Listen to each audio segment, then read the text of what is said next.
Friends, আপনারা কেমন আছেন? আশা করি আপনারা খুবই ভালো আছেন। আমিও মোটামুটি ভালোই আছি। সো আজকে আমি আপনাদেরকে একটি নতুন স্টিচ ভিডিও দেখাবো।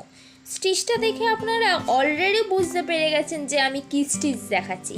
হ্যাঁ, আমি আজ সাটিন স্টিচ দেখাবো এবং এই স্টিচটা সম্পর্কে কিছু কথা আপনাদের সঙ্গে শেয়ার করছি।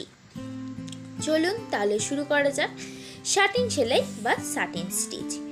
সাটিন স্টিচ প্রায়শই এমব্রয়ডারি থ্রেড দিয়ে তৈরি করা হয়, যা স্ট্যান্ডার্ড সেলাই থ্রেডের তুলনায় কম মোচড় দেয়।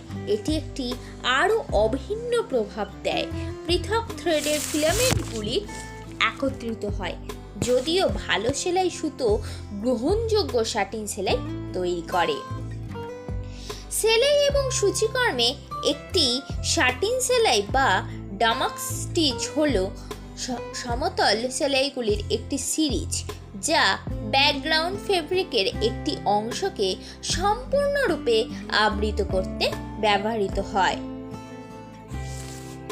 একটি মসৃণ প্রান্ত বজায় রাখার জন্য আউটলাইন সহ সম্পূর্ণ আকৃতি সাটিন সেলাই দিয়ে আবৃত হওয়ার আগে আকারগুলো পিছনে বিভক্ত বা চেন সেলাই দিয়ে আউটলাইন করা যেতে পারে।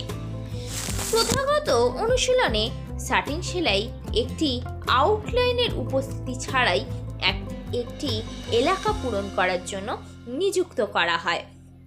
সো এতটাই ছিল সাটিন সেলাই সম্পর্কে কিছু কথা।